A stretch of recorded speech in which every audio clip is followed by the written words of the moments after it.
Boa noite, bem-vindos ao Momento Antagonista com Cláudio Dantas, dia 30 de outubro, quarta-feira. Ontem eu gravei o vídeo ainda antes da manifestação do Jair Bolsonaro em relação à matéria da Globo, né, que, enfim, acabou sequestrando todo o noticiário político ao longo do dia. Nós reproduzimos, de qualquer maneira, já reproduzimos, fomos até o início da madrugada ontem reproduzindo toda a reação, toda a repercussão disso e sempre alertando justamente sobre os desdobramentos, né, como que seriam esses desdobramentos em função da necessidade de se verificar de fato o que aconteceu e aprofundar essa apuração. Então, ao longo do dia, logo desde cedo, o Bolsonaro se manifestou várias vezes, né, sobre isso aí ao longo do dia. Ele ainda está em viagem. Ontem à noite ele chamou de patifaria a matéria da Globo, disse que ali haveria aí um conluio entre a emissora, o governador do Rio, Wilson Witzel. De manhã ele disse que o Witzel ele justificou, né, toda aí a sua irritação com o Witzel e a acusação que ele fez de crime, né? Disse que o Witzel vazou a informação, teve acesso ao inquérito sigiloso e vazou isso. E aí, enfim, foi questionado como é que ele se ele tinha provas disso. E ele disse que o próprio Witzel, num encontro com ele, num evento no Clube Naval, no dia 9 de outubro, lhe disse que o processo da Marielle tinha subido para o Supremo porque o seu nome havia sido citado pelo porteiro. E ele ficou, obviamente, indignado com aquilo. E, enfim, essa informação ele acabou trazendo agora, né, durante toda essa polêmica, para reforçar a acusação dele contra o governador do Rio. Diz que o Witzel está em franca campanha para tentar acabar com a reputação dele, do filho, de olho não só na campanha aqui da prefeitura, né, no ano que vem, do Rio de Janeiro, que eles têm candidatos distintos, mas também a campanha de 2022, então a presidência. Então que isso tudo seria aí uma manobra com objetivo político de tentar manchar a reputação do presidente, dos seus filhos e afins. Então, o Bolsonaro, obviamente, demonstrou aí a sua irritação, deu entrevista para a Band, acusou aí a Globo de compactuar com isso, ameaçou na questão da renovação, até disse que não vai perseguir, mas que a renovação só acontecerá se tiver tudo nos conformes. A Globo, por sua vez, soltou nota dizendo que sempre renovou, sempre cumpriu a lei e que não teve nenhuma intenção de atacar o Bolsonaro, apenas reproduziu uma informação que foi prestada dentro do próprio inquérito lá da Polícia Civil no Rio de Janeiro, prestada por este porteiro. Agora vamos aos fatos. Os fatos são os seguintes. As declarações do porteiro, elas não se sustentam materialmente, né? Então o porteiro disse o quê? Disse que o tal do Elcio, né, que é o comparsa do Rony Lessa no assassinato da Marielle Franco, no dia do assassinato esteve lá, no final da tarde, neste condomínio da Barra da Tijuca, onde o Bolsonaro tem uma casa, onde o Rony Lessa também mora, e pediu lá para interfonar para a casa do Jair Bolsonaro para que autorizasse a sua entrada. Então essa é a versão do porteiro. O porteiro diz isso, diz que ligou, que foi autorizada, depois viu que o Elcio e foi para outra casa, não foi para a casa do Bolsonaro, e ligou de novo para o Bolsonaro, disse que tudo bem, que ele sabia para onde ele estava indo. Enfim, essa é a versão que foi dada em dois depoimentos, segundo a Polícia Civil, que tomou esses depoimentos. Não ficou claro ainda quem pediu o depoimento do porteiro, né? A investigação da Marielle já tem muito tempo, né? Esse porteiro nunca tinha sido ouvido. É uma investigação que corre em sigilo, então a gente não tem acesso, inclusive, a quem peticionou para que esse porteiro fosse ouvido, se isso partiu da própria Polícia Civil. Eu questionei a Polícia Civil, ela não se explicou. O Ministério Público, eu consegui, pelo menos, informação em off de que o Ministério Público não pediu, então isso não partiu do Ministério Público e também, obviamente, não teria partido aí da parte, né, da parte dos advogados. Então, fica a dúvida também quem quis colocar esse depoimento, já nesta altura aí da investigação, colocar esse depoimento nesses autos.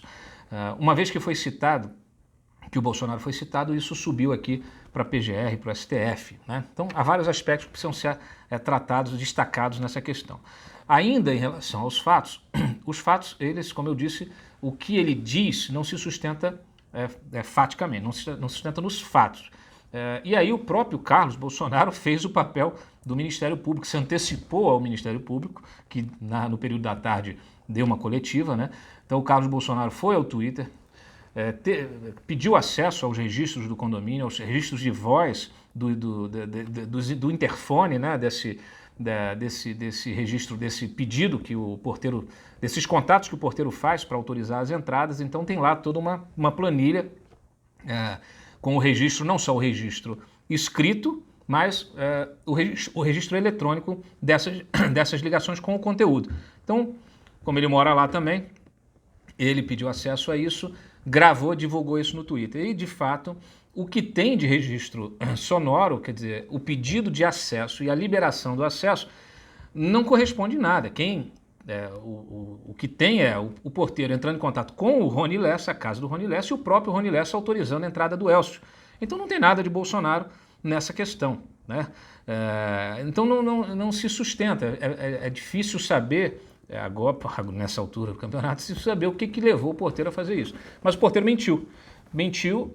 E as promotoras do caso, que deram uma coletiva no período da tarde, confirmaram, então, esses registros de áudio que o Carlos divulgou mais cedo e disseram que o porteiro será agora investigado para saber por que ele mentiu, por que ele colocou essa versão que não corresponde com a realidade, né? Então, o porteiro também será investigado a pedido do ministro Sérgio Moro. Ele fez um pedido para a abertura de um inquérito por suspeita de obstrução de justiça, né?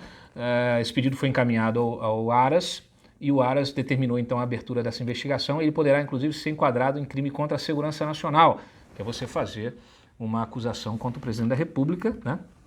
Você tem ali uma denunciação caluniosa, mas envolve a autoridade máxima da República. Então isso tem isso se enquadra no crime de segurança, pode se enquadrar no crime de segurança nacional. É muito grave tudo isso, né? É muito grave. Esse caso da Marielle realmente virou um grande imbróglio. A última notícia que a gente pediu até para que isso fosse destacado logo cedo no nosso noticiário, o que se tem de informação justamente da participação direta do Rony Lessa e do Elcio no assassinato. Inclusive a investigação já descobriu que depois eles descartaram as armas. Isso está sendo apurado, devidamente apurado, isso avançou bastante. E em relação a quem mandou, a suspeita do mandante recai sobre o Domingos Brazão, né? Então, que é um político do Rio de Janeiro, conhecido, é conhecido seu envolvimento ali com milícia, etc. e tal. Até a gente registrou que ele, em 2014, fez campanha para Dilma Rousseff ao lado do Eduardo Cunha, inclusive um carro de som, tá? Né? Fez campanha também já em parceria com o Eduardo Paes. É uma figura conhecida no Rio de Janeiro.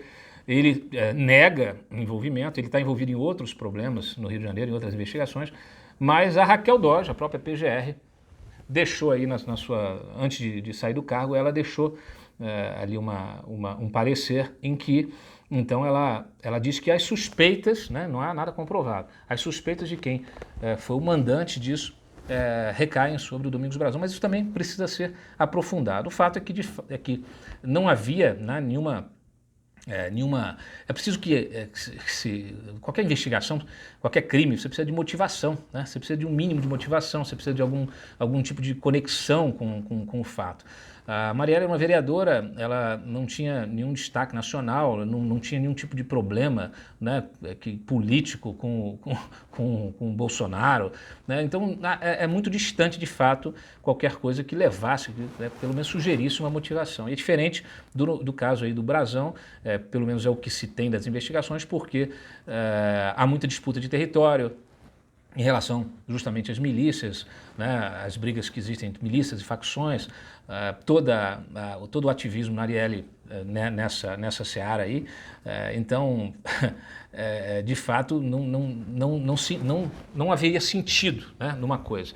Mas acho que no momento que você não tem nem o mínimo de indício probatório para sustentar essas declarações, realmente isso não deveria nem ter ido à frente. E o que aconteceu? Houve a informação, inclusive, que o Ministério Público fez consultas informais ao Dias Toffoli, né? Quer dizer, uma coisa até meio absurda, que o Dias Toffoli não tem nada a ver com essa investigação, mesmo que cite o presidente da República, e conversas informais, parece que elas estão sendo criminalizadas, né? Pelo menos é isso que a turma do Intercept faz em relação às conversas do Moro com os procuradores. Então, no caso aí, o Toffoli conversou com promotores sobre um crime, né, na verdade, sobre a acusação contra o presidente da República de forma informal. Então, é preciso que a gente reveja esses conceitos, mas é bom que determinadas coisas aconteçam, né, para poder desmontar as farsas narrativas que são construídas, né, especialmente essa em relação à Lava Jato, em relação ao relacionamento ali do Moro com os procuradores, com os delegados. Mas, voltando à questão que se coloca, o fato é que o Aras recebeu essa informação, viu que não havia nenhum tipo de indício probatório e, por inconsistência, mandou arquivar, né? Agora será investigada a possível obstrução de justiça e esses outros crimes que envolvendo o depoimento do porteiro. Tá? Então, olha, gente, realmente tudo isso é muito grave porque a gente vive um momento muito delicado, né? Então, acaba que esse tipo de acusação é uma acusação contra o presidente da República e ela precisa ser feita com um mínimo de materialidade, né? Então, quando as próprias promotoras vêm e dizem que não há materialidade, inclusive concluíram a perícia sobre esses áudios, né, verificando que os áudios não foram adulterados, né, então não se sustenta. E a responsabilidade, né, dos investigadores em colocar para frente uma situação que não tem ainda ali esse mínimo de indício. Então é preciso ter muito cuidado, porque isso devia ter sido submetido ao juiz, o juiz é que avaliaria se isso deveria ou não ser remetido para o STF, enfim, tudo errado, né? Tudo errado, tudo feito. Isso mostra que de fato é preciso entender esses processos do judiciário de uma maneira geral para evitar o uso político, né? De um lado, de outro, não importa. Porque se há acusações tão graves hoje contra a Lava Jato, esse tipo de coisa mostra que é rotina, né? É rotina você ter sempre algum tipo de manipulação política, e essa manipulação política ela precisa ser evitada. É isso que a gente tira, né? A gente tira desse episódio. E a imprensa tem que ter esse cuidado enorme em como colocar isso para frente, né? Porque realmente é uma situação delicada. Tivemos aqui algumas repercussões, né? O general Heleno dizendo que tentam criar um fato político para desestabilizar o país e fomentar violentas manifestações, né? Nós tivemos aí o Mourão também questionando, né, essa divulgação. Até o Kim Kataguiri chamou de sensacionalismo barato essa matéria. A gente tem aqui separei para vocês algumas coisas aqui, ó. O Moro, como eu falei, vai investigar por obstrução. Bom, o Bolsonaro acusou aí o Witzel de ter cometido esse ato criminoso.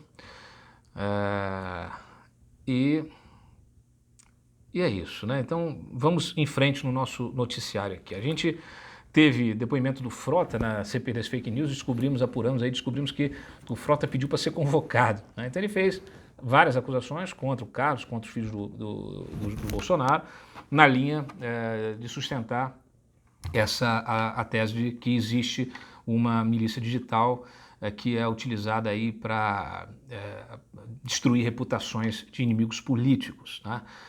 Dentro desse contexto da CPI, nós tivemos aí nós teremos desdobramentos, né? E vamos acompanhar os próximos depoimentos. Nós também tivemos aí uma notícia de que o Dias Toffoli, o inquérito do Dias Toffoli, aquele inquérito inconstitucional aberto por Dias Toffoli, vai investigar o Felipe Martins, que é o assessor internacional da presidência, para apurar justamente a acusação que ele fez lá no Twitter ao confirmar, né, aquele vídeo das hienas e dizendo que sim, que o STF é um punhado de hienas que ataca qualquer um que ameace seu esquema de poder. Quer dizer, ele falou em relação ao establishment, mas incluindo, obviamente, o STF que estava citado naquele negócio. O Carlos Bolsonaro, aliás, mais cedo, em meio a essa polêmica toda, disse que quem publicou o vídeo foi o próprio Jair Bolsonaro. Então, assim, é complicado, né? Fora isso, Lava Jato denunciou o Marco Maia, ex-presidente da Câmara, petista. Ele foi denunciado por corrupção na CPMI da Petrobras, aquela primeira de 2014, já foi aberta ali no rastro das investigações, do início das investigações da Lava Jato. Foi acusado aí de embolsar mais de 1 milhão em propina para blindar executivos da OAS e da Toyo Setal. Então está sendo aí denunciado, como já foi também denunciado o Gin Argelo, em relação ao mesmo tipo de procedimento. O que eu posso mais destacar para vocês hoje? Tivemos então essa coletiva, né? Ok. Assim, o Augusto Aras, né, o PGR, ele enviou ao STF hoje um parecer contrário à anulação da condenação do Lula no caso do sítio de Atibaia. Como ele já havia antecipado numa entrevista, ele não considera, né, que houve prejuízo ao petista no processo. Então ele diz, ele pede aí para que não seja anulada a condenação do Lula. Segundo ele, não tem problema nenhum a questão do prazo comum aí das alegações finais, neste caso do sítio de Atibaia. Ele diz o seguinte: em suas alegações finais, os réus colaboradores não imputaram crimes ou pediram a condenação dos demais réus, inclusive no que se refere ao ex-presidente Lula. Foram abordadas tão somente as provas acostadas ao longo da instrução processual nos atos da ação penal que passaram pelo crivo de todas as defesas. Bom, gente, essa argumentação é a argumentação que está colocada desde sempre e que deveria ter sido considerada pelo STF antes, né, da anulação da primeira condenação lá do Aldemir Bendini, antes do primeiro ato de anulação do STF de uma condenação da Lava Jato, de uma sentença da Lava Jato, porque é disso que se trata. Então, alegações finais, elas não acrescentam em nada, né, para que justifique que o delatado tenha de se manifestar ao fim, porque ele não está ali mais para responder a nenhum tipo de acusação. Tudo já foi feito na instrução. Então, ótima manifestação do Aras nesse sentido, de ser contrário, então, à anulação da condenação do Lula neste caso. Espero que isso seja considerado aí pelos ministros. A Carolina Lebos, também, a juíza da execução penal do Lula, decidiu mantê-lo na cadeia. Então, o Lula preso.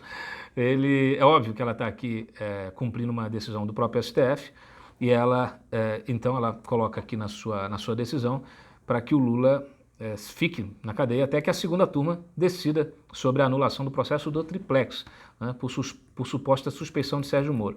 Esse é o processo que nos interessa, que a gente está acompanhando para ver como que vai se desdobrar. A gente sabe que alguns ministros, como o próprio Gilmar Mendes, eles vão usar toda essa coisa, essas denúncias, essas mensagens ilegais do Intercept, mas, enfim, a gente espera que a maioria do STF entenda que não é possível usar provas ilegais, né, para você, mesmo que seja para absolver o réu, nesse caso. Por quê? Porque essas provas, essas supostas provas, né, essas mensagens, além de ilegais, elas não trazem nada que realmente identifique alguma manipulação do processo, da instrução, manipulação de provas ou cerceamento da defesa, nada disso. Então, na prática, não muda nada.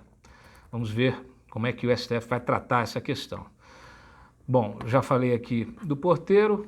A gente finaliza aqui só o registro, que aí o Garotinho e a Rosinha, eu tinha anunciado antes que eles seriam presos, hoje eles foram presos novamente. Já recorreram ao STJ, vamos ver o que vai acontecer. É a quinta vez que o Garotinho vai para a cadeia e é a terceira vez da Rosinha. Não vai precisar mais fazer aquele escândalo que ele fez da outra vez. Bom, gente, é isso. Muito obrigado pela audiência, pela paciência, compartilhem o vídeo e muita cautela, né, na hora aí da gente noticiar as coisas. É preciso que a gente tenha muita responsabilidade nesse processo, porque até para que as denúncias verdadeiras elas tenham o impacto necessário. A gente não pode banalizar a crítica, não pode banalizar a investigação jornalística e as denúncias de crimes cometidos por autoridades, porque quando a gente banaliza isso, a gente faz com que elas percam o efeito prático que elas precisam ter.